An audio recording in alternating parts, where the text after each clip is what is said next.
سلاوتان لەوێ بەڕێزان ئەمڕۆ لێرە میوانێکمان هەیە کاک ڕەحمان تینە. کاک ڕەحمان خەڵکی خانەیە یان پیرانشاری ڕۆژهەڵاتی کوردستانە. سوپاسێکم کە ڕێیەکی دووری بڕیۆ بۆی ئەمڕۆ لەگەڵ ئێمە بەشداری لەم پۆدکاستە بکات. کاک ڕەحمان بەخێراتی. دەست و خۆش بێ، مەمنون. بەخێر بێ بۆ باشوور، بەخێر بێ بۆ ڕووداو. دەست و چاوین گۆش خۆش بێ کە ئەو زەحمەتە و کێشاوە ئەمە و دەحوەت کردووە هاتوونێتە ئێرە ئەو بەسەرهاتەی بۆ ئێوەش بژێڕینەوە و زۆر مەمنون. دەست و خۆش بێت. کاک ڕەحمان بەسەراتێکیە بە شتێکی خۆشی بۆ من گێڕایەوە چەند ڕۆژە لەمە پێش بە تەلەفۆن. ساڵێک چۆ بۆ حەج بۆ عەمرە لەوێ ئیتر یەکێکی خەڵکی باشوور گوێی لەمە بێ بە کوردی قساکە لاجەکەی بەلاوە سەیرە. ئیتر پرسیاری لێکە خەڵکی کوێ؟ ئەڵێ خەڵکی پیران شارم. ئەڵێ وەڵا نازانم پیران شار لەکوێیە. ئیتر میش ڕێیەکی بۆ کورت دەکاتەوە، ئەڵێ لە شارێکە لە ئێران. ئەڵێ کورە ئێرانم بە قوڕ گرت، ئێرانم کاول کرد. من 13 ساڵ لە ئێران ئەسیر بووم، بەس خۆ مەزانم چیم بینیەوە، بەس خۆ مەزانم چەندم دەردەسەری و عەزاب چەشتووە لەوێ. ئەمیش ئەڵێ کورە منیش عێراقم بە قوڕ گرت، عێراقم کاول کرد، منیش ئەسیر بووم لە عێراق. منیش بەس خۆ مەزانم لە عێراق چیم بینیەوە. ئەنجا دوای ئەم گفتوگۆیە تر پێکەوە داینیش و نابزانم چاخۆنەوە بەسەراتی خۆیان بۆ یەکتری گێڕنەوە. من بەڕاستی تر دەمێک بوو بۆ ئاگەڕام کە کەسێک بدۆزمەوە ئەم ئەزمموی دیلێتی بگەڕێتەوە لە عێراق. یعنی من لەبارەی ئەوەی کە نیزامی عێراقی سەردەمی سەدام حوسێن چۆن مامەڵی لەگەڵ هاوڵاتی خۆی کردو ئەوە زۆر بۆمانی زانین، بەڵام نەمەزانی مەسەلەن لەگەڵ دیل چۆن ڕەفتاری کردو. کاک ڕەحمان ئەمڕۆ لێرەیە ئەزمموی خۆی لەبارەی ئەو ماوەیەک چەند لە دیل بووی لە عێراق؟ تقریباً ماوەی 26 مانگان، یعنی 2 ساڵ و 2 مانگان لە عێراق ئەسیر بووین. بەڵێ. پێشوی بچمە ناو باسەکە حەزەکەم شتێکی تری شێ بۆتان بگەڕمەوە، چیرۆکی ناسینی کاک ڕەحمان. من کە دەستمە پۆدکاستە کرد هەندێک برادر لە دڵسۆزی خۆیان خەڵک کە ئیتر من بەڕاستی پێشتر نەمەناسین لە دەرەوەی کوردستانن پەیوەندیان پێوە کردم مەسەلەن ئامادەی خۆیان دەرەبڕی بۆی هاوکاری بکەن بۆی ئەم پۆدکاستە بەردەوام بێ، بەلایەنەوە گرنگ بوو کە بەردەوام بێ و زۆریش هاوکاریان کردوم لەوەی کە بۆ نمونە ژمارە تەلەفۆنی فڵانە بۆ پێیاکەن، چیرۆکی فڵانم پێ ئاشنا بکەن. یەکێک لەوانە برادرێکە لە هۆڵەندایە ناوی کاک دڵشادە. ئەو کاک دڵشادە پەیامی دانابوو بۆ من و ژمارە تەلەفۆنی خۆی کە پەیوەندی پێوە بکەم وتی حەزەکەم هاوکاریت بکەم. قسەمان کرد بەیەکەوە، پێشنیارێکی کردوتی بۆچی کوردی ڕۆژهەڵات نایانی کە لە عێراق دیل بوو. من وتم ڕاستیەکەی من دەمێکە بەدوایەوە مۆزوعەوەم و زۆر حەزەکەم کەسێکم دەست بکەوێ، بەڵام هەتا بەسەراتی ئەوشم بۆ گێڕایەوە کە وەختی ئەو ئەڵقێمان لەگەڵ مامۆستا فواد تۆمار کرد، یەکێک لە کۆمنت خەڵکی کرماشان بوو، نووسی بووی کە لەگەڵ مامی دانیشتون گوێیان لەم پۆدکاستە گرتووە، مامی متەئەسیر بووە بە چیرۆکی کە مامۆستا فواد و ئەویش ئەسیر بووە لە عێراق. باسی ئەوەی کردووە کە وتبووی من ئەم پیاوە بەڕێزە ئێساگەر میوانی من بۆیان ڕێ بکەوتایە کرماشان میوانداری مەکرد، خزمەت مەکرد، ئێمە چ کێشێکمان بەیەکەوە هەیە گەر سیاسی لێ بگەڕێن. ئیتر من بەڕاستی هەر ئەو وەختی هەوڵمدا وتم ئەمە سەرەداوێکە ژمارە تەلەفۆنم بۆ دانا کە پەیوەندیم پێوە بکاتەوە، بەڵام لەوەچی هەر نەیبینی بێ. ئیتر کاک دڵشاد وتی من هەوڵێکم خەڵکێک بدۆزمەوە، ئێوارێک تەلەفۆنی کرد، سێ قۆڵی لەگەڵ کاک ڕەحمان لە واتسئاپ هاتینە سەرخەت، ئەنێ قسەمان کرد پێکەوە. دوایی کاگڕەحمان ڕۆژ لەگەڵ کاگڵشادا کەوتینە قسەکردن زۆر هانیدان بۆی ئەم پۆدکاستە بەردەوام بێوتی من یەکێکم لەوانەیە کە قوربانی زۆرم داوە، من زەحمەتی زۆرم بینیوە، من چیرۆکی خۆی بۆ گێڕامەوە. کاگڵشاد خەڵکی قەڵاتزێ بە ئەسڵ خەڵکی ئەو دیون، بەڵام وابزانم ساڵانێکی زۆر دایکی بە مناڵی هاتووتە ئەم دی و لە قەڵاتزێ گیرساونەتەوە. جاوانی خەڵکی قەڵاتزێ بن چیرۆکی دایە گوڵا زانن. کاگڵشاد کوڕی ئەو دایە گوڵەیە. دایە گوڵە ساڵی 89 ئەمن ئەیگرن ئەیبن بۆ سلێمانی. کوڕەکەشی قوتابی زانکۆیە لە مووسڵ، ئەویشیان گرتووە هێناویانە بۆ ئەمنی سلێمانی. لەوێ ئەو پەڕی دڵڕەقی و توندوتی ژیان بینیوە. ئەو پەڕی یعنی کاڵێم ئەو پەڕی دوای خۆتان سێرچ بکەن بۆ دایە گوڵە. 41 ڕۆژ پێشەوەی خۆی گول لە باران بکرێیان لە سێدارە بدرێ، کوڕەکەیان لە سێدارەداوە لەبەر چاوی خۆی. کوڕەکەی ناوی مەحموود بووە. تەرمەکانیان ساڵی 92 پاش ڕاپەڕین لەگەڵ کۆمەڵێکی زۆر خەڵکی تر لە گۆڕێکی بە کۆمەڵا دۆزراون. تو هەموو وێنەکانیان هەیە کە چۆن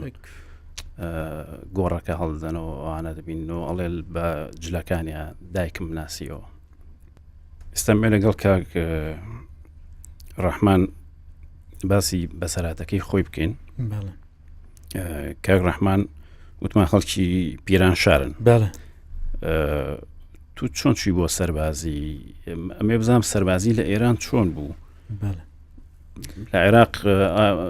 لە تەلەڤیزیۆن ئیعلانیە کرد کە لە دایکبووانی ساڵی ئەوەنە پەیوەندی بکەن بە فەرمانگەکانی تەجنیدەوە. تەجنید فەرمانگەی سەرباز وەرگرتنە، بە سەربازکردنە. دەقەن لە ئێرانی شەر ئەبە سوورەتەیە، یعنی موالیدێکە گەشتبنە 18 ساڵای داوایان لێ دەکرێ و دەیبێنە سەربازی، باڵ ناسان حتمما دەبی 2 ساڵان بێنە خدمەتی سەربازێ. جا بەستەگی هەیە ئەگە بێت و مەسەلەن زمانی شەڕی بێ دەورەی احتیاتیشی هەیە، مەسەن 4 مانگانی دەورەی احتیاتیان ئیزافە پێ دەکرێت، چەند دەبۆ 28 مانگ، 24 مانگ دەبۆ 28 مانگ. بەو سوورەتە بوو. ئەمە دایکمدا ئەسەری تۆ بارانێدا لە تقریباً 62 هەتاوی زایدی دەبێتە 82 میلادی. ئەو وەختیدا ئەسەری تۆ بارانێدا شەهید بوو. دوایشدا ئەمە چون 2 دانە شنازنامە بەبوو، یعنی 2 دانە سیزیلم هەبوو. سیزیلەکەی برایەکم کە بۆتە من 7 ساڵ لە خۆم گەورەتر بووە. بەوی چوومە مەدرسەی سەرەتایی بخوێند، یعنی ئیبتداییم کە خلاص کرد. دوای کە چوون بۆ متەوەسیتەی ئیدی لەوێ نانهێشت، کوتیان ئەتۆ سیزیل و شنازنامەکان تمەشا لێ دەکردم. ئەم شنازنامەکەم زۆر گەورە بوو. کوتیانە تو مەشمولی لە مەدرسەی دەریان کردم، کە لە مەدرسەی دەریان کردم و دەدوایشدا من دایکم نەما بوو، زمانی شەڕی بوو، زۆریشم ڕق لە سەددامی بوو، زۆرم لەو حالەمێک کە لە بۆمبارانێدا گوشرا و زۆر بوو. یعنی دە ڕۆژێکیدا کە پیران شاری بۆمباران کرد ساڵی 84 بوو، 84 میلادی کەم بۆمبارانی کرد. شاری پیران شاری لەوانە بوو جەمعیەتی 1500 نەفەر 1800 نەفەر دەبوو. دە ڕۆژەدا 85 نەفەری بدە ئەسەری بۆمبارانێدا شەهید کرد و هەمچنین تقریباً نزیکە بە 300-400 نەفەریش بریندار بوو. ئەوە ماڵ و شتە سووتا ڕۆژێکی جومعە بوو. ئەمە هەروە بردومانی کوێرانە بوو، یعنی هەر ناو گەڕک و ماڵ و ئەسلان هەڕاست بردومانی ڕاست خودی شارەکەی بوو. ڕازی دی نە بۆ سەربازگەی دەوروبەری، نا سەربازگایشی پێشی لێدەدا، وەلی هەر خولەن بە ئەنقەز لە مەدەنیدا. ئەوە بە تۆ باران بوویان بە فڕۆکە بە فڕۆکە ئەو چەلای بە فڕۆکە بوو، وەلی پێشتریش بە تۆ باران هەر بە تۆبارانی هەردەکرد جا من زۆرم قین لە سەدامی بوو یعنی وەم دەزانی سەدام خودی سەدام بووە دایکی گشتووە ئەو باحیز بووە ئەو معالەمەی بگوژێ ئەو هەموو وانەکەی بگوژێ نەزەر و شتیم وان بوو دەمکوت دەچم هەر خودی سەدامی دەگوژم یعنی نەزەری منداڵی من ئاوا بوو چون لە مەدرسەش لە خوێندن بووبووم شکایەتیشم کرد بوو کە ئەو سزی لە ئی منێوە لێ تا ڕاستی دێگان بێکردین هاتن ناویان خوێندینێ و گرتیانی کوتیان وەرندەی بستنە زەربازێ ئەمیش بەو نەزەرەی بووم منداڵ 14 ساڵ بووم تەمەنی ڕاستەقینە 14 بوو وەلی شناسنامەکەم 18 بوو ینی تەمەنی ڕاستەقینەم 14 بوو یعنی 4 ساڵیش ینی پتر لە 4 ساڵیش لە من وانێکتر بوو گەورەتر بوو تە سنی 4 ساڵەکەیدا ئەمیش بەو ئومیدەی کوتم یادەچم بەسەر و سیماتۆ دیار نەبوو کە تۆ 14 بابا ئەمن حتاوەی کە دوای ئەسارەتێ ئەسیل بوونێ کە لە عێراقە گەڕامەتەوە وەختی سمێڵ ماتووە یعنی سمێڵ ڕوودێنم ماتوە دەنا سمێڵ ڕوودێنم نەبووە زۆر منداڵ بووم بە هەر سوورە زمانی شەڕی بوو هیچ کەسەکەیان محاب نەدەکرد دانکوت هەموو دەیبستنە بەرەکانی شەڕ وەبوو کە چوینە بەرەکانی مەشقکردن و دوای 3 مانگ کە لە شاروت شارێکە لە تقریبن کند سمنانی ئێرانێ شارەکە لەوێ مەشق شتەکەمان دوای 3 مانگان خلاص کرد و دوای چوینێ بەرەکانی شەڕژ لە تقریبا ڕوبەڕووی دیسفول تقریبا دیسفول و ئەلحمارە عێراقی منتقەی شەڕی فەکەی پێ دەڵێن چوینەوێ ئیدی وا بوو کە لە بەرەکانی شەڕ پێکدادان و شتیش هەبوو تۆ هەر سەربازی ئاسایی بووی یان مەسەنە لە بەشێکی تایبەت بووی نا هەر سەربازێکی ئاسایی بین و لە بەشی خەتی ئەوڵی شەڕەکەی بوو سەربازی پیادە ئەوەی بۆ پێشی پێشەوە باڵێ شەڕی پێشەوە وە بوو مەسەلەن ئەمن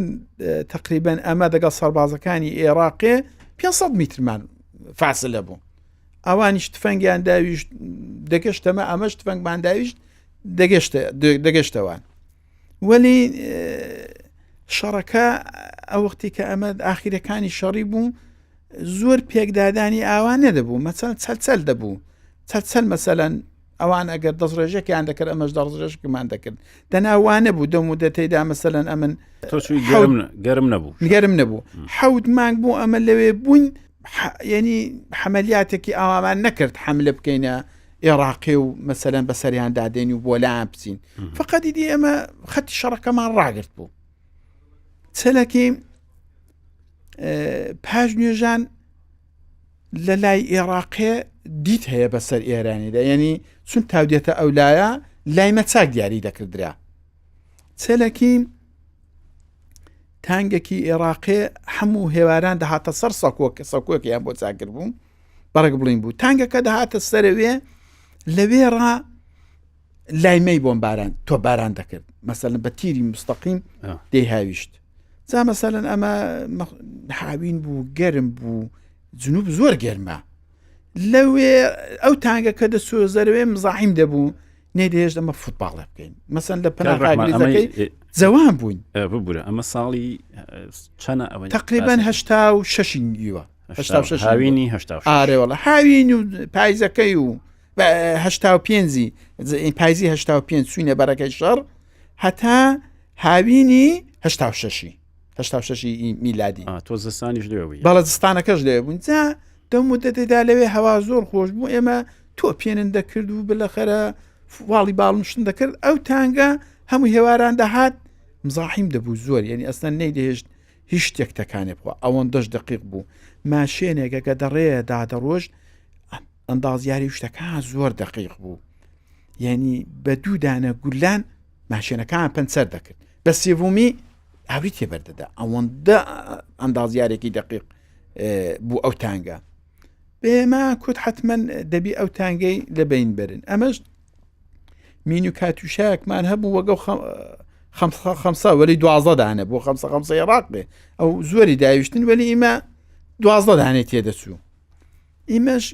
دیدەبانێکمان لەسەرێ هەبوو دەستوریاندا کوتیان دەبی ئەو نقطەی ئەو تانگەی گولەکەی لێداوێ ئەو سەکۆیەکەی نیشانە گوزاریکەن 4-5 بەیانان بە ئەندازە و بەشتی یەکێک لەو کوانەی 12 کوانەی تەنزیمیان کرد کە لە 100 میتری ئەو نقطەیە بکەوێ ئەو سەکۆی تانگەکەی دەتەستەرێ بەیانان بەو سوورەتەی ئەمە تەمرینن لەسەر کرد وە بوو ڕۆژێکی هێوارێ تانگەکە هاتەوە و ئەو جێگا مشەخەص بوو ئەو کوونێکە ئەو گولەی پێداوین دروست بەوێکەوێ یاوە 100 میتری 50 میتری سەبت کرا بۆ ئەوێ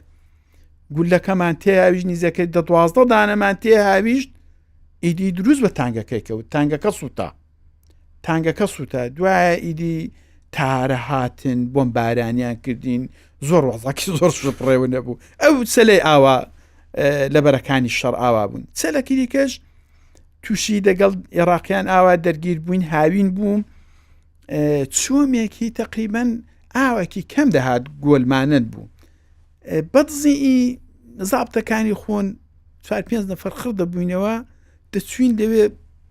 مەلەیەکمان دەکرد و خۆن فێنک دەکردەوە بەدزیوان تفەنگە کشمان دەگەڵ خۆن دەبێت یعنی ئەوانش 500 میتر لەولا لەمە دوور بوون وەنی نەمازانی ئەوان ئەمان دەزانن ئەمە دین بۆ مەلەی ئەمە 4-5 نەفەرەکان ئەمیان چونە من منداڵکار بووم کوتیان لە تو مەلەی مەکە تو دەبی دانیشی تو ئاگال لەمە بێ ئەمە مەلەی دەکەین ئەمیش چون بەڕک منداڵ بووم تەبێتم لێ دەکردن هەمووش ڕەفیق و دۆست و کوردیشیانە تێدا بوو بەڵێمیش لەوێ دانیشتم لەسەر تەپۆڵکەکەی و ئەوان دەستیان بە مەلەی کرد ئاوا تەمەشام لێ کرد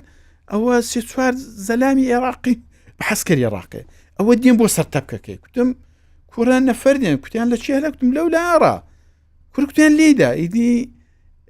تفەنگم هاویش نیە نەمهێش بێنە پێشیە یعنی ئەگەر هاتبانە سەر تەپکەکەی هەمویانیان دەکوشتن چونەوان ڕوود بندن و ئاوەکەیدا بوون هەرچەندی کردم دەتەپ و تۆزم بەردەدان نەمدەهێش بێنە سەر تەپکەکەی وەڵا هەر ئەوانیش بەڕووتی هاتنەوە چوینێ دە کاناڵەکەی بێدا هەڵاتینەوە ئیدی ئەو چەلەشمان نەجاتی بوو دەناگە گەشتمان لەسەرن داگوشتین یا بەدی لیان دەگرتین یعنی تەپکەکە لێ ڕەزەردا هاتا و شارەحی نیزێک بوو زۆر نیزێک بوو ئەو دوو دەرگیریانە دەگەڵ وانەکانی عێراقی دەرگیر بووین تۆ تونند و تیژێکی زۆرت نبینی نا تونند تیژێکی زۆرمان لەوێ نەبوو نەوەڵات ینی وابێکە حملە بکردریا ئەوان حملە بکرێن وەلی ئەو شەڕی ئاخیرێکە ئەوان حملە ینی حملیاتێکی بۆ حملیاتی تەوەکەڵ لای سواری پێدەکوت عێراق ینی ئەو وەختی عێراق لشکرێکی کاملن مەکانیزەی ئەغڵام دنیای چاکرد بوو لە 86 لە مانگی ینی دەوروبەری نەورۆزی لە فاوێ ڕادەستی پێکرد تەوەکەڵ لای یەک دوای تەوەکەڵ لای دوو ڕوبەڕووی جەزیرە مەزنونی تەوەکەڵ لای سێ لە بۆستانێ تەوەکەڵ لای 4 لەو فەکەی و دێهلوڕانێ تەوەکەڵ لای دوایە ئیدی بۆ لای قەسری شیرین و دەرلان یعنی لە فاوێڕا ئەو لشکرە لە تانگۆ لە هەلیکۆپتێری نەدەهات نەخوارێ منتقەیەکیان دەنەزەر دەکرد حدودی مەسەلەن 50 کیلومتر دەتولدا 50 کیلومتریان دەنەزەر دەگرت تێکیان دەشکاند و بازنایان دەدایە و ئیدی جەماعەتەکان ئەسیر دەکرد و دوای هەفتەیەکی دەگەڕانەوە شوێنەکەی خۆیان یعنی لە فاوێڕا بەو سوورەتی هەمویان تێکیان شکان ئەو سەربازانەی عێراقی ئەو لەشکرا یعنی بە حەدێک مجەهەز و ئامۆزشتی دەبوون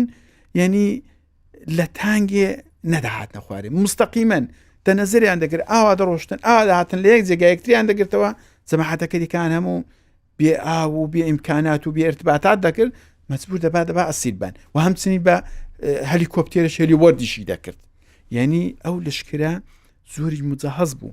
جا ئەمە دەتوانێت ئەگەر هاتینە ئەسیر بوونی هاتینە ئوردوگای ئەو حرەب زبانانەی کە خەڵکی ئەهوازێنە ئەوان بەحسیان دەکرد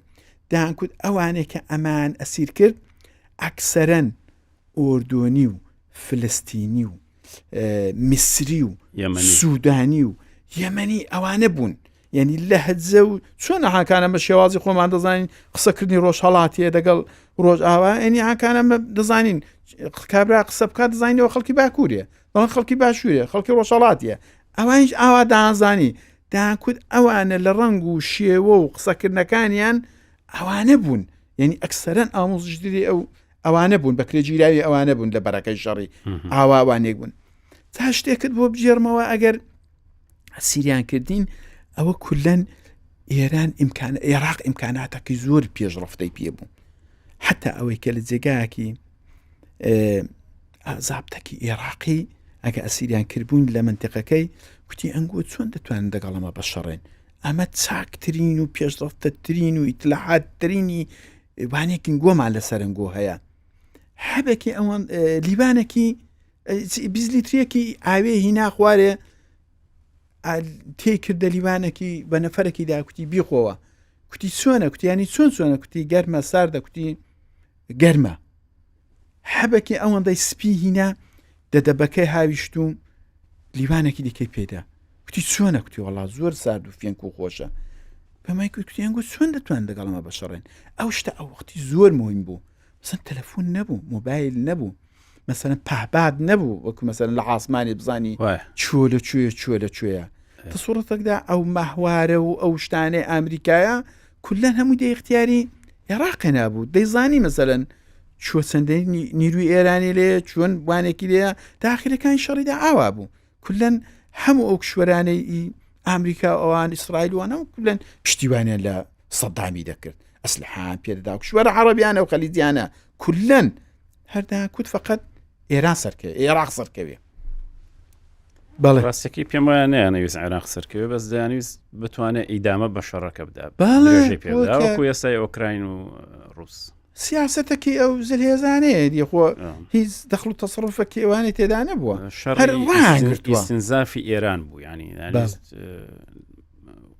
گالی وەکوایە بڵێ دەماری کەسێک ببڕی و بەردەوام خوێنی لێ بچۆڕێ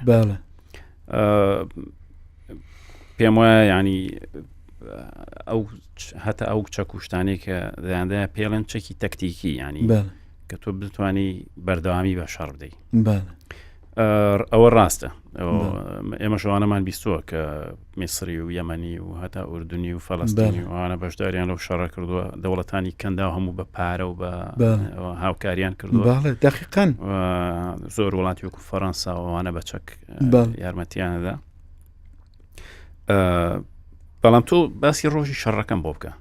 ئەو ڕۆژێک کە ئەوان حەملەیان کرد ئەو ڕۆژی شەڕەکەی ئەمن هێنی 45 ڕۆژ لە دەوامێ ینی خدمەتی سەربازیە دوای 45 ڕۆژێ 15 ڕۆژت مەرەخەستی دەدەنێ یعنی ئەمن دروست 45 ڕۆژ بوو لەو منتیقەی بووم قرار بوو کەسپێنێ بسمەوە مەرەخەستێ بەرگەی مەرەخەستیان بۆی ئیمزاکرد بووم پێم بوو ئەسلحە و شتەکەم ئەم شتەکەم تەحویلی حەمبارە شتەکەیدا بۆەوە سەحات یعنی شەوێ لە شایە ئەوەی کە ئەم سپێنێ دەسمەوە مەرەخەستیە زۆر خۆشحاڵ بووم شەوێ خەوم لێ نەکەوت وە بوو دەبا بەیانی ئەمن لەوێ ڕا تقریبا 3 کیلومتران چوو بامە دوایە لەوێ سواری ئۆتۆبوسی باما چوو بامە شاری ئەندیمێشک و دووسفولی لەوێ ڕازەهات پامەوە بۆ شارەکەی خۆمان سەحات سواری شەوێ دە فاسلەیدا کە دەهاتمە بۆ ئەو جێگای ئۆتۆبوس و شتەکەی لێ دەبووم یەک دەفعە ئەو خەمسە و شتەی عێراقی دەستی پێکرد وڵات دەگەڵ نورەکەی و دەگەڵ سەوتەکەی هەموو وڵات وەک ڕۆژێ لێ هات یەکە دەفعە ئاور بارانێک بوو لە پێشەمە لە پێش خەتەکەیمە ئەمەش خوداچ بوو بۆ شانسیمە ئەوەی لێ هات بەڵێ لە قەراق زادەکەی بەڕێک درێژ بووم دەکەنداڵێکیدا خۆم مات کرد ساکێک پێ و بەتەنێش منداڵیش بەتەنێ بەو شەوەی لەو دەشتەی وەڵا زۆر خۆم مات کرد تەمەشام کرد هیچی لەکن ئەو جێگایمە و هەرزی نەدەکەوتن هەموو دەڕۆشتن بۆ پشتەوە یعنی لە بڵم 20 کیلومتریمە لە پشتەوە و هەرزی دەکەوتون و دەتۆقینەوە هیدی وە بوو تقریبان 20 دقەنی و سەعاتێک دەوێدا خۆم مات کرد دوایدی هەستامەوە کوتم هەر دەڕۆم بۆ لای ئۆتۆبوسەکە دەڕۆم و بزانم لەوێ چ خەبەرە چون زۆر چەلان هەر ئاوا تقریبا نیو سەعاتێکی ئاوای دەکرد دەدوایدا مەسەن هەر بۆی کە بترسێنێ شتێکی وادە بوو پێشتری شتێکی وادە بوو پێیان دەکوت ئاتەشتاهیە پێشتر شتێکی ئاوای دەکرد مەسەن بۆی کە بتە سێنی نیروەکانی ئێرانی پترسێنی شتێکی وایان دەکرد لە ژەڕیدا جا ئەمنش هەر بۆم زانی ئەوەیە دیار بۆ هەر ئیدامەشی هەبوو وە بۆ من گەشتمەکەم پاسەکان و لەوێ گوردانی لێبوو دیژبانی لێبوون لەوێ کوتیان کاکە مەرخەستی لەقب بووتەوە وڵا ئیدی ڕووناکدا هات و سواری سیارەیان کرد و برمیان بۆ خەتەکەی ئەوڵێ ئەو جێگای حدودەکەی سنووری ئەوڵێکە عێراق لە وەری ڕاوستا بمەش دەوێ گوتت ئێوە لە پێشی پێشەوە بوو پێشی پێشەوە بووین سەنگەری هەرە پێشەوە یانیتر تقریبا پێشەوە ئەمە تقریبا 30 میترێک لەوان وانێکتر بوون ئەوانەی کە ئەو خۆمپارە تۆپەکان داویشت تقریبا 100 میترێک لە ئەوی ئەوڵێ سنگەرەکەی ئەوڵێ دوورتر بووین هەر لە پێشەوە بووین وەلی 100 میترێک دوورتر بووین ئەمە لەوێ بووین وڵا چوینەوە وێ و دەدوادا وە بوو کە عێراق هەر بۆ شێوەیە کە کوتم لە جێگایەکی مەحوەری کردبووەوە و ئیدی بە تانگان و بە هەلیکۆپتێری ئاوا ڕۆژ بوون و لەو لاژڕا ئاوا هاتبوون ئەمە دەنێوێدا مابووینەوە دەونێوەیدا کە مابووینەوە تقریبا شەوێ حتا سەعات 11 شەوێ ئەوانە هەر ئەمەش ئەوە مین و کاتوشا و خۆمپارەمان داویشت بەرەو عێراقی ئەوانیش لەو پێشەوە ئێستا هەر هیچ جوابێکیان نەداینەوە تفەنگیشیان ناویشت ئەوانەی پێش ئەمە ژیری دەستور بوو کوتیان باوێن هایشتمانەمان ئەوانی پێشەوە هەر هیچیان نەکوت نەشمانزانێ ئەوە لەو لاڕا و لەو لاڕە هاتوونە ئەمە دەونێوەیدا ماوێنێتەوە خەبەرمان لە پشتەوە نەبوو وە بوو لای سەعات 4 و ئەوانە بە بێسیمی داکوت مەسەلەن داکوت 2 نەفەرن گوشراون 2 نەفەرن بریندارن مەسەن لە 6 کیلومتر 70 کیلومتری پشتەوەی ما لە لای ئێرانێ ئەمەش دەماکوت کوڕە ئەو بێسیما ئەوە دەڵێ ئەنگۆش داکوت ئەوان دەکوت نا بابا هەر باوێن ئەوە درێە ئەوە ئیمزاعیدینی خەڵقەوە تەبلیغاتی دەکا ڕوحیە بەرحەلەیمەیە ئەوە شتیوانیە درێە ئەمەش تقریبا لە پشتی ئەوە بە 6 کیلومتر 6 کیلومتر شەڕ بوو گیرا بوو هاتووم قەستەکە تەواو بێ ئەمە محاسرە بین ئێستا ئەمە ئاگامان لێ نەبوو لەو جەریانەی زۆر بوونیەوە لەوێ بەڕێ وەڵان تقریبا ئەمە نیزیەکەی 50 نەفەرێک دەبووین یعنی لەوەندە قس ئەو گورهانێ ئەو چەند دەستەیەکە لەوێ بووین 50 نەفەر بووین وەلی مادام هەبوو 50 نەفەر لێرە 50 نەفەر لەهۆی 50 نەفەر لەوەی ئەوە هەموو سەرتاسەر ئەو مەرزە لێی بوو کولەن ئێوە چەکی کوردستان پێ بوو یان چەکی کورس خۆمپارەمان پێ بوو ئەو مینی کاتوشایەمان پێ بوو تۆپەکی دیکەشمان پێ بوو تۆپی تاویان پێ دەکوت ئەو ژەر لە سنگەرەکەی بەرەی شەڕی ئەوڵێ بوو ئەیشمان پێ بوو دوایە ئارپیچیمان پێ بوو دوایە ئەوی دیکەش ئەوەی کە پیادەی ئەسلیشە ئەوان هەموو ژێرسان پێ بوو تفەنگی ژێرسە سن عێراقی کلاشین کۆفیان پێ بۆ حسابی تو ئێوە زۆر بێت تفاق بوون چۆن ئێوە زۆر بێت چەک و تفاق بوو ئارێ وەڵڵا هەر زۆر یعنیەوە هەر ئاخیرەکانی شەڕی هەر بە زۆری دەکردرا ینی ئەو شتەش هەمووی زمانی شای بوو مابەوە دەناخۆ ئێران ئەختی شەر حەساری لەسەر بوو مەگە بە زۆری با دەناخۆ نەدەکردرا ینی پیان نەدەفرۆشتن هەتاکە سیمی خارداریشان پێ نەدەفرۆشتن بە ئێرانیە ئەو کشوەرانە داخیرەکاندا سیمی چی؟ وایری تێری دڕوودار دڕکایە تێری دڕکاوی بەڵە حتاوەکە ئەوەیان پێ نەدەفرۆشتن کە وانێک بێ یعنی زۆر بە زەحمەت بوو فقط رووسیە پێی دەفرۆشتن رووسیە و چین و ئەو کشوەرانەی لای کۆرە و کۆری شومالی وان ئەوان ئەو شتانە پێ دەفرۆشتن بە دزیشان پێ دەفرۆشتن دەناخۆ ئێران حەساری لەسەر بوو جا ئەوم بۆ دەجێڕاوە کە وە بوو شەوێ سەعات 12 شەوێ کوڕە مامێکم دەگەڵ کاکحەلی تقریبا 300 میتر لەو لایمە بوون ئرتباطمانیەکرا هەبوو بە ڕۆژ مثلا ئەوان داهاتنەکەنەوە ئەمە دەچوینەکەنەوەن ئەوانە شەوێ هاتن بۆ لایەمە پێش ئەوەی کە ئەوان بگەنە من ئەمەش کوتیان ینی ئەوە نەفەرەکانی ئەوەڵیان ئەمە کوتمانم گۆ چیان کوتیان وەڵام فڵان کەسین کوتن بابە بۆ چوو کوتیان وەڵا خۆ هیچ کەسێک نەماوە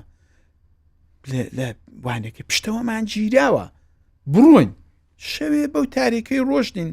بەجێ ئەوەی کە بۆ لای پشتەوەی ئێرانێت ڕۆشتین بەرە چون لەوێش لەو جنوبەی دەشتایە بەجێ ئەوەی کە بۆ لای ئێرانێ بڕۆش بووین تقریبا 20 کیلومترێک بۆ لای ئێران ڕۆژ بووین دوای ئاوا هاتوینەوە بۆ لای خەتی عێراقێ یعنی ئەگە بەیانی ڕووناکایمان لێداهات ئەو تووشی ئەو سیمی خاردارێ و تێڵدڕ عێراقێ بووینێتەوە ئەمە چۆن ڕۆشتوینە وەڵا تانگی عێراقێ چەند کەس بوون سەران لێشەوە 50 نەفەر بووین 50 نەفەر بووین ئەو تانگی عێراقێ هاتە ئەو کوڕە خزمەکانی شت لەگەڵ بوو کە باسی نا ئەوانم بە ئاودەنگی نەدیتن ئەوان نەمدیتنەوە یعنی ئەوان هاتبوون ئەمن ببینەوە وەلی ئەم تقریبا 5 دقە 10 دقە دەگەڵ ئەوان ئەمە زووتر ڕۆژ بووین یەکترمان نەدیتەوە هەر ئەوەش نەبووین مەسن 50 نەفەر لێرە 50 نەفەر حالەمەکی زۆر دەودەشتەیدا سەردەرگوون بوو ئاوا دەڕۆشتینە پشتەوە یعنی سەربازێکی زۆر چون زانی بوون کە پشتەوە محاسرە کراوە دەچین و پشتەوە وەلی لە پشتەوەش کە کولەن هەر نادێ هیچ کەسێک هەرچ گەشتپاوەیە دانگوش یا بەدیلیان دەگرت جا دەومە دو ئاون بۆ نەهات ئەوێ ڕۆژێ غەزان هات ئەو چەلەی ئیمکاناتن بۆ نەهات تا ئەو تەلەفۆنە سیمێکە هەبوو ارتباط دەگەڵەوێ بوو ئەو قەتع بوو بێسیمەکە قەتع بوو هیچ دەستورێکمان بۆ نادەمە چەکەین پەیوەندێکتان نەما هیچ پەیوەندی کولەن بڕا فقط ئەو زابتەی کە دەگەڵمان بوو ئەویش چون هیچ دەستورێک نەداهات ئەویش نەیدەتوانی بڵاتی نەیدەتوانی بڵان بگەڕێنەوە بڕیار بدا بڵ بگەڕێنەوە بڕیاردا بۆ پێشێ بڕۆین ئیدی بۆ خۆمان تەسمیمان گرت هەڵاتین یعنی بۆ دو ڕۆشتین دەنا ئەویشە تەسمیمی بۆ نەدەگیرە ئەویش دەترسا دێکو دەگەم من وە بڵم سپێنێ دەڵم بۆ ببێ دەستورەت و کشاوێتەوە دوایە هیچ نە ئاو هات نە غەزا هات هیچ شتێک نەهات وە بوو ئەو بەیانەمان کە لێدا هات تووشی گەڕابووینەوە بۆ لای خراپ ڕۆشت بوون بۆ لای مەرزی ئێرانیات بوون تانگی عێراقی هاتە سەر سەکۆیە و بەرگو لاینداین یعنی زۆر لە نیزیەکەوە ئەمەش هەڵاتین تازە ڕۆژمان لێداهات بوو دەنزانی ئێران لە لای ڕۆژهەڵاتەیە بۆش ئەو شێوەمان دەزانی هاتینەوە بۆ لای ڕۆژهەڵاتێ تقریبا 30 کیلومترێک بە پیان ڕۆشتین لە بەیانی ڕاحەت تا سەعات 12 هاتینەوە ئەو قسمەتی تۆپاوێژانەی ئێرانێ لەوێ تەمەشامان لێکرد لە پشتەوەی لەو پشتەوە لای ئێرانێ تانگ دەڕوا ماشێن دەڕۆن سەیارە زۆر ژڵۆغە بە دووربینی تەمەشامان لێ کرد هیچێ بوون عێراقێ بوون پشتەوەی مەجیرا بوو ئەوانە دە حاڵی تەڕەدووددا بوون لەوێ ئەمەش کوردێکمان دەگەڵ بۆ خەڵکی ناوی کاکجەلات و خەڵکی مەهاباد بوو ئەو پێشتری شەڕشتی دەزانیە یعنی بۆی نابێزان بیڵێ ئەو زمانی ئەو شتی وای دەزانی تەجروبەی زۆر بوو سنی ساڵێکش تقریبا 30 ساڵێک دەبوو 25 ساڵ کوتی ئەمە ئەو شۆکانە ئەو ڕۆکانە ئەلێرە خۆمات دەکەین شەوێ ئەسلحەن پێیە ئارپیچین پێیە شتێکمان پێیە بە سوورەتێکی دەچین لەو وانێکە کە ئەوان چاکیان کردو ئەو ماشین شتە لێ حبورێ دەکا ئەو لای ئێران ئەستا ئێرا خەرتاوێ ڕۆشتووە محورێکی دەکەینەوە و دەچینەوە ئەو دیوی خۆمان سەحێ دەکەین بە شەڕنێن وەلی ئەگە بە شەڕیش هاتین دەست دەکەینەوە ئەمەشکمان زۆر باشە وەلی چون لەسەر بازەیە تێدا منداڵکاری لێە نەفەهمی لێە بەخسان نەدەکرد دەڕۆشتن بۆ لا دەڕۆشتن بۆ ئاخواردنەوەی دەڕۆشتن بۆ لای هەرچەند ئەویش دەیکوت بابا ئەوە لەو سەرەوەی ڕا تارە دەسوورێتەوە دەزانن ئەمە لێرەینە مەجۆڵێنەوە دەپەنا قامیش و کۆنە سەنگەر و شتیدا لەوێ خۆمان مات کرد بوو دەمان کورد ببێتە شەو ئەمە ڕزگارمان بێ بچینەوە دیوی ئێرانیە وە بوو کە بەو سوورەتەی بوو ئەمە جەماعەتەکە زۆڵی دەکرد کە جوابی کەسی نەدەداوە وە بوو شناسایان کردین هاتن دوودانە لەو ماشێنە پشت ئاوەڵانە چونکی عێراقی تێدا بوو لە لای پشتەوەی مەڕا هاتن یەک دانان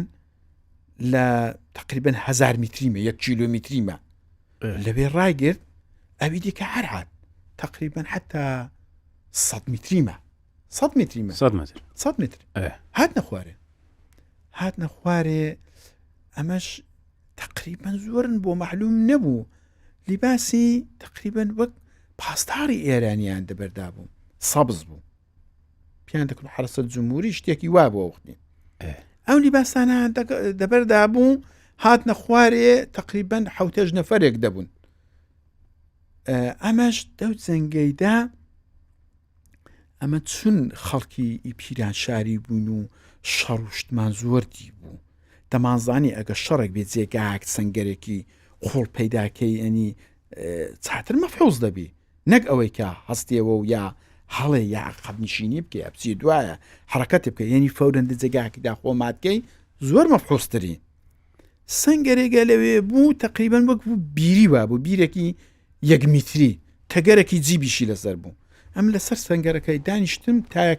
تایەکەی لەسەر بوو لاقم دەوێت چێژا و کوتم ئەگەر شەڕ بووم ئەمن لێرەدا خۆمات دەکەم جێگایەکی زۆر باشە وە بووم ئەو عێراقیانە چارەگێکدە دەقەیەک هەر ئەواندان کوت ئەنگۆ وەرن ئەو 50 نەفەر مێژەدان کوت ئەنگۆ وەرن هەر ئەوانەی ما هەستانەوە و ئیدی خولەسە بەڕک درەنگی پێچوو یعنی جاڕز بوون لە وەزعەکەی عێراقیەکان تەقەیەکی هەوایان کرد بۆی کە ئەمە پترسێن یا ئەسیرن کرد هەدەفیان ئەسیرکردن بوو هەدەفیان شەڕکردن نەبوو ئەوانەی مەش گرم دەستیان بە دەستڕێژیە کرد لیاندان ئەوان ساق و زوڕۆقیان لێ پەیدا بوو وە بوو برینداریشیان هەبوو ڕاست دەماشەخواان دەماشێنەکەی هاویشت و بە بریندار و بە مشتەکەەوە ماشێنەکان هەڵ کردووە هەڵاتن چوونە دوایە ئەوە ئی دەمەش هەستانەوە و کوتیان چون بۆ لای جێگاکەی ئەگە چوێن لەوێ خوێن کەوت بوو ئەمان هیچ کەسیان لەوێ بەجێ نەما خوێن و شتەکە لەوێ کەوت بوو بەڕک شاد بووین تقریبان دەقەیەک و ئەمن وەلی ئەمن لەو سنگەری خۆم نەچوومە پێشی نەچوومەوێ جەماعەتەکانی دیکە چوون دوایە دیتن ئەو ئایفاکێکی ئەو ماشێنەی لەو لای ڕاوەستا بوو هەموو خۆم پارێ 120یان دابەست بوو دازانی ئەگەر ئەسیر بن ئەو هیچیان لێ ناکەین وەری ئەگە دیر بن لیان دەدەین داگوژین ئەگەر شەڕ بەڵێ بەو خۆم پارێ 120 نازام ئەنگۆ چی پێ دەڵێن هەر خۆم پارەی پێ دەڵێن خۆم پارێ 120 جا فوقڵات سەوتێکی حەجایباتی هەیە تقریبان ئاوا هەر ئاوا دەڕوە ئاوا دەکەوێت بۆ نویزێک ئیسپادەی لێ دەکردرێ شتێکی ئاوایە ئەوەندەیە هەر ئاواتەی داوی سێپاکی هەیە 6 هەیە هاوانی 6 هەیە و هاوانی 120 هەیە ئەو 120 جاگول لە ئیسرائیلەکەی سەوتێکی هەیە یعنی ئینسانی مەوجی دەکە ئینسانی هەر بە مەوجەکەی بەو سەوتەکە ئیسانی پێڵن گولە ئیسرائیلی ئەو گولەکانی ئیسرائیلی بوون ئەو ئیسرائیلی سەوتەکی بێ حەدوانی ئێرانی ژەی بوو ئێرانی عراق بەکارهێنا بەڕێ عێراق بەکارهێنا هەردووکیان لە ئیسرائیلیان کڕی هەرتوک ئیسرائیل بەرتوک لاین دەفرۆشت بەوانیشی دەفرۆشت و بەوانیشی دەفرۆشت بلەخەرە ئەو زاکە بووی کە ئیسرائیلی نەچینە زۆرباری سیاسەتەوە ئەویش منتیقە حەڕەبەکە چاتر دەرجی بکە خۆ قەوی بکە و چون عێراق و ئێران بەڕەکیش زلهێز بوون ئەو زمانی ئیسرائیلیان دەترسە بۆ باش بوو هەردووکیان دەیکوت بە ئەوانە لاواز بن تێک بەربن ئەمن لەوێ قەوی بم ئیسرائیلیش ئەو سیاسەتی خۆی بەکاردێنە لەوێ بەو خۆم پارەس هاونە 120 لیانداین یعنی باوەڕکە ساعتێک و نیوی ئەمن دەو سنگەرە بیرەیدا زەرگ و دڵم بۆ خەتاب و بێنە دەرێ ینی حساسی حاڵەتەکەی ئیستفراقم دەکرد ینی دڵم لە ژێڵڵا دەهات لە چی بەو خۆمپارەی کە لیان دەدە بەو دەنگانە هندیان لێداین یعنی دوای ساعتێک و نیوی دەنگێک پەیدا بوو ئەوە هاونەکان خلاص بوون کەس لە ئێوە تاق دەنگی تفەنگێرە هات ئەمەش سرم ئاوا هەڵێ ناوتم زانم ئەو دەنگە چییە ئەگە تەمەشام کرد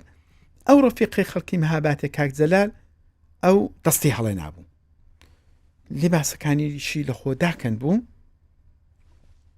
لیباسەکانی داکەن بوو دەستی هەڵێ ناو کوتی ئەمن تەسلیم باوەڕ بفەرموو ئەو جێگای کە ئەمە لی نەبوون یعنی چۆن بە تراکتۆری دەیچێڵی یعنی ئاوا بەو هاونانە چێڵدرا بوو ئاوان لێدا بوو یعنی چێڵا بوویان ئەوێ یعنی هندی هاون لێدا بوو من ئاوا یعنی وەمزانی شێوەردا ئەوێ ئاوا چێڵا بووی یعنی هندی لێدا بووی ئەو کوڕەکە دەستی هەڵێنا وتم زعم دي وجيني أنا وجيني عجوشت دستيان لبشتوا بستو برديان بولاي ماشينا تو تماشایەکی ئەم ئەمن هەر ئاوای سرم هەڵێناوە کوتم بزانم ئەوە چ دەبێ ئەمیش وەکەویم کرد لیباسەکانم دەرهینا و ئەیدی فقط ئارەقچیرەکەم لەبەردا بووم شاڵوارەکەشم هەروانێ کرد چون دیتم یەکی دەکەشیان شاڵوار و شتەکان لەبەر دەرهینا کوتم با بخۆم دەریێنم نەوەکوێ بمگوژن زۆر ترزا بووم منداڵ بووم ئەسلحە شتەکەم هەر ئەلەوێ دەوێدا بەجێ هێشت لە بیرم چوو بوو ماسکێکی شیمیایی هەیە ئاوا دمامەیەکە دەدمی دەکەی هەموم لێبەر کرد بوون نازان بۆ ئەوم دەملی کردبووە هۆشم لێنە بوو چ بوو ئەوم دەشانی کردبوو وەک ساکێکی جانتاکی ژنانە یعنی ئەوەندە بیچکە ئەو ماسکەی شیمیایی تێدا بوو ئەوم دەملیدا بووم جا ئەو سەربازە عێراقیانە ئاوا دەگەڕان لە بن قامی شەڵێن و لە بن سەنگەر و شتێکە کەسێک ما بە مەسەلەن ئەگە زیندوو بە هەڵیاندا هەڵدەستا ئەگە زیندوو نەبا یان مەسەلەن دەستی کردباوە دانگوشت یعنی بەو سوڕەتەی بوو تۆ ئەوان شتیوات بینی مەسەلەن لای خەڵک بکوژرێ خەڵک بکوژن ئەو بۆتە چێرمەوە ئەمە لەو 50 نەفەرەی یعنی حدودی 14 نەفەرن ئەسیر بوون هەموو کوشرێن 14 نەفەرمان ئەمەسیر لەو 14 نەفەرش 9 نەفەر کورد بوون 5 نەفەر تورک و فارسی تێدا بوون ئەوی دیکە هەمویان کوشران هیچ کەسێک نەما لەو 50 نەفەرەی ئەم 9 کەسە خەڵکی کۆ بوون هەر خەڵکی ئەو 9 کەسە وەڵا مەهابادی بەڵێ 2 نەفەریان خەڵکی مەهابادیە بوون 1 نەفەر خەڵکی نەغادەی بوون یەکیان خەڵکی سایندێژێ بوون کوڕێکی سەرەندەزی بوو ئەمنی کە خەڵکی پیرانشاری بووم تقریبا لای سەرەندەز و کرماشان و وانش بوون دەقنیەوە کام لەبیر نییە وەلی دقیقەن لەوێ 2 دانەی نەغەدەی بوون جا 1 دانەی نەغەدەی بۆ دەژێرمەوەی ئێستا هەر دەو لە حەزەیدا کەچی کرد ئەمن کە دەستم هەڵێنا و هەستامەوە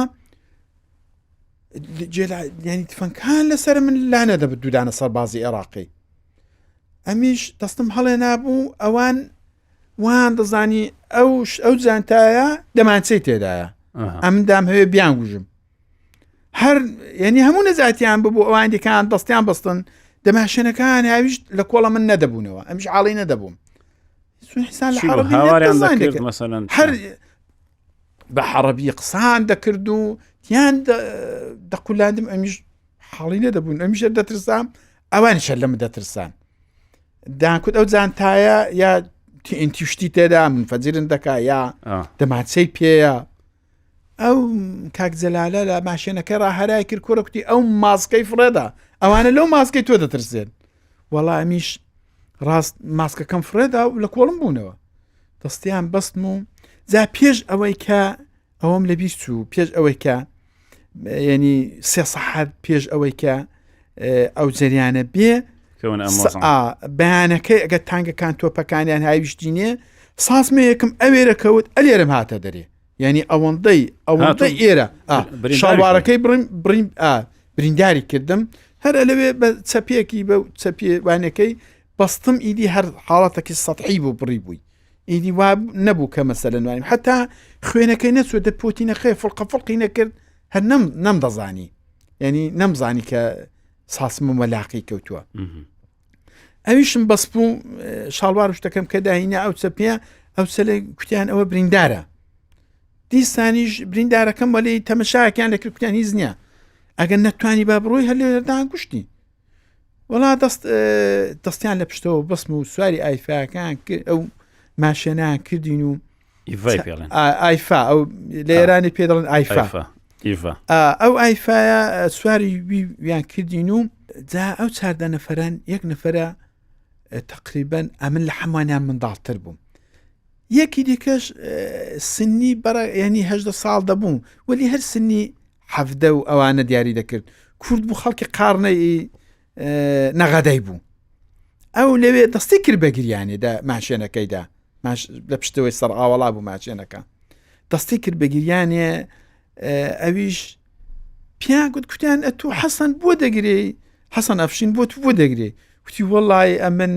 کوتیانەوە تا ڕەحمانە چکۆڵ چەند چکۆڵیشە ئەو نەدەگرێنە هیچە خدا شکر لەو شەڕێ و محالەمە گوشرا ئەمە نەزاتین بوو دەچینە ئوردوگای لەوە ئەو کاک جەلال دەکوت فوتباڵە دەکەین و وانەکەی دەکەین و شەر خلاص دەبێ و دەچینەوە خوددا زۆر شکر نەزاتین بوو حەسەنیش هەر دەگریا کوڕ دەکوت بابە خۆم بۆی ناگرێم ئەویش جەلەکتی بۆ دەگرێ کوڕکتی ئەمن دەستگیرانم بەجێ تازەم ژنمارە کردووە ئەمن ژنەکەم ئەدی چی لێ بکەم چ لە ژنەکەم بکەم ئەمن ئەوم بەستەوە ئەمە پەرۆشی ویمە جا دەوێدا زۆر دەدواژدا هەر زۆربانێکی ئەوانەکەی بوون کە واقعەن ئەوە ژنی هەبووە یا دەستگیرانی هەبوو واقعەن زۆر ناخۆش بووم لەوێ کە دەستیان بەستین و دو ئایفاکەیدا ئایفاکە حرەکەتی کرد بردیانینە تەپڵکەیەکی لەوێ هینای خوارەکە هینای نەخوارێ لەوانە بووم 1000 نەفەریشی پتر لێ بوو ئاوا هەمویان بە سەف کردبوون و پێنج دانیش بوون و هەموو دەستیان بەسرا بوو جا بەو وایری تەلەفۆنی ڕەش باوەڕ کە لەو پشتەوەی دەستیان بەسبوون هەتا سەر ئێسقانی ڕۆژ بوو یعنی ئەگە ئاوات دەکرێنی خوێن ئەلێرە داهاتە دەرێ حدێکیان تون بەسبوو نەدەبەوە جا لەوێ خاترەیەکی زۆر خۆشم هەبوو کە ئەو شتەشم جێراوە ئی ئەو ئاوەکەی کە کوتیان ئاویان دەبیزلیتەکەی کرد هەر ئەلەوێ بوو نەفەرێک کوتین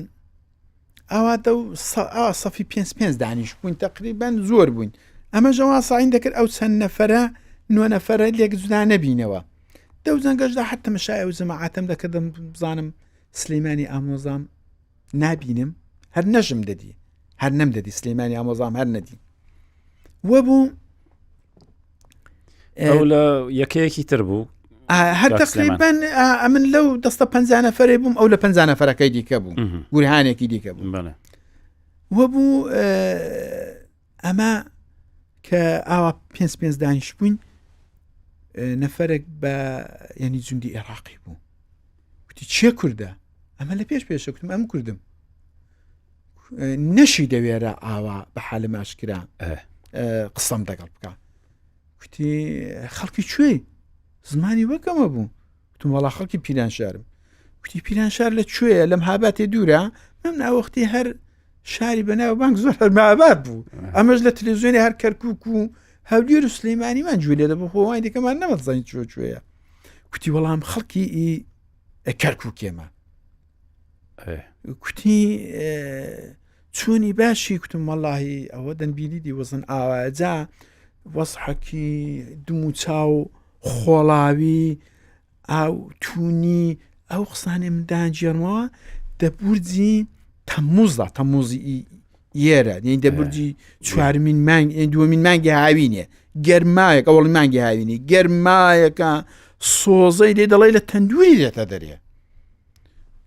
دەی کوتی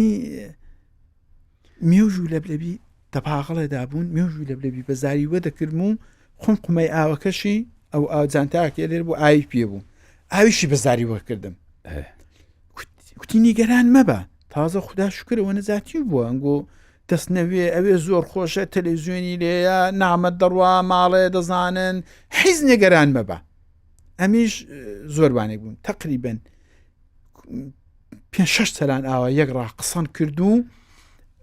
یارمەتی تۆیدا میژوو لەبلەبی بەزاری وە کرم و هێز و تاقاتەکی چاکم کرد ئاوی هەموو چەلێ ئاویشی بەزاری وە دەکردم دەستشم بەسرا بوو دوایی وە بوو مەسەلەن نیو سەحاتێکی لەوێ بووین ئەو چەلەی سواری ماشێنی دیکەیان دەگردین بۆ لای پشتەوەی عێراقیان دەهینە خەتی عێراقی بۆ شاری ئەلحمارە ئەوانیان دەهینین بۆ لایوێ بۆ لای عێراقیان دەهینین وە بوو نیو سەحاتێک گوزەرا کوتی ئەوە لێرە دەوبەن چکارەکەت هەیە کوڕکتم ئەو دەستم بکەوە مردم یا تا سەر ئێسقانم ڕۆشتووە کوتی دەیکەمەوە وەلی لە پشتەوەت ئاوا دەستەر ئاوانێک بکە ئەوانە بزان کە تۆ دەستت بەسراوە شلی دەکەمەوە بەخۆشت دەتوانین وانی بیکە وەلی وامەکە ئاوا بکەی دیسان تون بۆ تون دەکەنەوە کوتم زۆر باشە زۆر مەمنون بۆی چاکردمە کوتی نەگەران مەبە هیچ ئەسەن نەگەران مەبە بەڵێ لەوێڕا سواری ماشێنیان کردین و تقریبەن دەوانە بووم 50-60 ماشێن جوندێکی عێراقی لە پشتەوەی ماشێنەکە یەک لەولادە بوو ساقیش ماشێنەکە لێ دەخڕی باوەڕ بفەرموم بەو جادان داهیناین یعنی هەرچەندی ئاوە چاود لەو دەشتەی دەکرد دەجادەیدا دەدەشتێدا هەمیشە 10 نەفەر 15 نەفەر دیوە جەنازە کەوتووە دەو دەشتەیدا یعنی ئەوە ئەو ماشێنە دەڕۆژێت و ئاوا چاول لەو دەشتەی دەکرد سەربازی ئێران بازی ئێرانی ئێرانی ئاوا یعنی دەو دەشتەیدا ئەوە گشترا بوو یعنی وەکو ڕۆژی حەشرێوا بوو کابراوا بوو لەسەر ماشێنێ هەر ئاوا گشترا بوو ڕاست سەری بەلای فەرمانی ماشێنەدا بەر بووبەوە وا بوو تانک پێ لێ نابوو لاقی لێ بووە سەری لێ بووبەوە دەگەڵ خوێنە شەڵال بوو دەو جادەیدا یعنی ئەو شتێک کە ئەمە دیتن یعنی هەر بۆ باسکردنێ نابێ حیسان وە دەزانیەوە دە فیلم شتیدا ئەو شتە دیبێدا ئەوش کە کەمتر کەس جورئەت دەکا هەمچون شتێکی چاو لێ بکە بەو ئایفا تقریبن ئەو ماشێنە ڕێە ساعتە و نیوی ڕۆی دوایە گەشتە پردەکی ئەو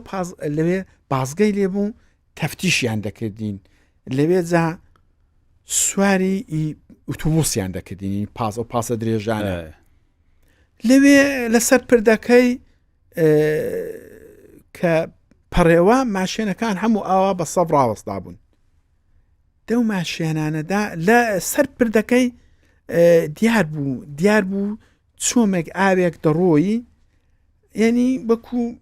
تقریبان کەم بوو ئاوەکە وەلی دیار بوو ئاو پێدا دەڕۆی ئەو جوندیانە ئێرانیش مەمنا زۆریان تونی بوو ئاو نەبوو جوابی ئەو جوندیانێک کە لە پێش ماشێنیدا بوو جوابیان نەدانە هات نە خوارێ چوون بۆ لای ئاوەکەی یعنی پسن ئاوێ بخۆنەوە جوندێکی عێراقی چەپێکی یعنی ئەو ئاغابانە سوورانەی ئاوات لە خۆ بەس بوو قەناسەیەکی پێ بوو لە بن ئەو دارە گەزانە گەزی ئیچکۆڵە هەنە تقریبن 1 میتری لەوێ ڕاوەستا بوو لەکن پردەکەی لەکن سەیتەڕەکەی لە بەریان دامەزرا لێدان یعنی سێ-چوار نەفەر کوشتیان لەوێ نەهاتنەوە دە ئاوەکەیدا یعنی لەسەر پردەکەی ڕائاوە ئەمە دیتمان کە ئاوەکە خوێنی سوور بوو بە خوێنیە 2-3 نەفەریش بە برینداری گەڕانەوە دوای وەی ئەو چەلەی نۆبەمان هات و ئەوەی کە باسێکی ئەوەی سووری لەسەر بوو ئەو کڵاوەکی سوور جامادانەکی سووری ئاوا دەملیت شەشا بوو یعنی ئەمن ئاوام تەسەور کرد ینی بەو زێهنێتی خۆم ئاوا ینی وەکوەڵان فیلمێک ئەوە دەزێنی مندا هەر هەیە شتانە بەو سوورەتەی بوو دوایە وە بوو کە نۆبەمان هات بۆ تەفتیشێ ئەمن 2000 تمەنی ئێرانیم پێبوو ینی ئەگەر لیباسەکانیشم فرەدا 2000 تمەنی و سەحاتێکی ئۆڕێنتی لەو مەرزی خۆمان لەکن پیرانشاری ئەو زمانی عێراقی لەوێم کڕی بوو بازارچەیەکی لێبوو ئەو سەحاتە ئۆڕێنتە و ئەو 2000 تمەنەم ینی هەر شاردەوە هەر پێم بوو هەر ئارەقگیرێک و شۆرتەکەم دەبەردا بوو ئەوم هەر دەشاردەوە هەر بەدەستم بۆ دەگرت و ئەدی هەر پێم بوو هەر دەمکوت شتێکە شاد بە کەلکم بێنی هەر ئەوم پێم بوو هیچ شتێکم پێ نەبوو ئەو دوو جوندیانێک کە لە پێشی ماشێنەکەی بوون ئەوان تەماحیان تێکرد بووم دانزانی شتم پێیە لەوێش تەفتیشیان دەکردین کە ئەو شتانێک کە پێمانە لێمان پستێنن یعنی ئیوا بوو لیباسشی دەبەردا بوو یعنی لێمزە هەر لەو جێ ئەسیر بوون لیباسەکان لێ دەدەن بازەك لیباسشیان دەبەردا بوو لیباس شتەکان هەموو تەفتیش دەکردن کە مەسەلەن چیان پێ نەبێت چیان پێ بێ پوڵ و پارە و مەسەلەن چەقو و ئەنگوستیلە و شتیوان بوو لیان دەستاندن ئەو دوو زیندیانە زۆریان کوت بیدە بەمە نەمدانێ ناودمێ دەگەڵیان بانێک دەبووم ئەوانی لە ترسی زابتەکەی نەیدەبێرە ئاوا لێم پستێنیە چون زابتەکە وەری دەگرت تەمەشام کڕهۆ کوڕ بەغەوە زابتە تازە نەدەم توانی وە بیدەمە سەربازەکەی تازە ئەوە لەوێ تەفتیشی دەکات لێت دەستێنی سەربازەکە دەیزانی لێم دەستێن وەری ئەمە بۆخۆن نەمدەزانی نەدەبوو هیچ شتێکتان پێ بێ نەدەبا حیسمان پێ بێ بەڵام ئەمە دەنووسرا دوای بتاندنەوە یان تاڵانی بوو وەڵا تاڵانی بوو فرە تاڵانی ئارێ وەڵا ئەم سەلەی کە ساحەتەکە و پوڵەکەی لێوەرگرتم و جانتایەکی هاویشت و کوتی بڕۆ چوینە لەولاتر دەبا سواری ئەو ئۆتۆبوسە درێژانە بین ئەو وەختی ئەو ئۆتۆبوسە درێژە مۆدێل جەدیدانەی ئوروپایی لە عێراقی بوو ینی پەنجەرەکانیان ئەو جامەکانیان نەدەبەوە بەس بوو کۆلێ ئەو چی بڵێن کۆلێری تێدا بوو فێنکایی دەهات لە ئێرانی شتیوانە بوو لە ئێرانێ بوو قەدیمی بوو وەگەوانە هیندی ئاوا پەنجەرت دەکردەوە دەبەستراوە هەوا دەهاتە ژوورێ بەڵێ چوینە دنێ ئۆتۆبوسەکان کردین و ئیدی کارێکی وامان کرد هەر ئەو 9 نەفەرە کوردە یەک ڕابووین ئیدی کەشمان شارەکانی کەشمان دەگەڵ هاتن فارس و تورک و چوینە ناو ئۆتۆبوسەکە و لە ناو ئۆتۆبوسەکەدا تقریبەن 5 دقەیەک ئەو کۆلێرەکە دایسا زۆر خۆش بوو بازەکی عێراقی هات دوگمەکی لێکرد کوژاندێەوە دوای 5 دقان تەواوی گیانمان ڕسەر ئارەقە کەوت یعنی دەتکوت ئەوە لالوێنێکی پلاسیکیان دەسەری گرتوونەوە هەرچەندی ئاکرد نەفەس نەداهات گرمایەکەی ئەو وەختی ئاوا بوو دەو جێگا بەستەشدا هەر ئەستان نەفەس نەداهات ئەو جێگای کۆلێرەکەی وزارمان بێوە دەناکە نەفەسەکی بچێشین هەر بژین ئەویش نەبوو حملەمان کرد چوینە بەدرەکە پاڵمان وێنە هەر چوونەکە چوینە دەرێ بە کابڵان لیان داین دەژووریان دەکردینە هەر ئەوان لیان دەداین دەژوورێمان کەنەوە ئەمەش حملەمان دەهینا بۆ دەرێ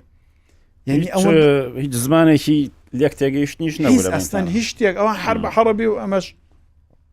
هەردە پاڕاینەوە ئیدی وە بوو مەرحەلەکانی ئاخیریە ینی تقریبەن ئەو حاڵەتە 20 دقەیەک ڕوویدا ئەمن نەدەچوومەوە ژوورێ مەم ناچکۆڵە وانێکیش بووم چوومە ژێر پاسەکەی 4-5 سەلان ئەوانە لیان دەدان داهاتنە ژوورێ داهاتنە دەرێ دەچوونەوە ژوارێ ئەمن دەبن تاکە و دەبن پاسەکەیدا خۆم مات کرد بوو دەمکوت بزانام چی لێ دەخەرە بچێش دەرێ و لێ لەدەنەبیەوە ژوورێ خۆ نابێ ئەوانە ژەمنیا دەبن پاسەکەی دەبن ئەو تاکەی دەبن بزگی ماشێنەکەیدا نان دەدیتم وە بوو هەتا سایقەکە هاتەوە کە سایقەکە هاتەوە ئیدی گازەکەی دایە و من لەبن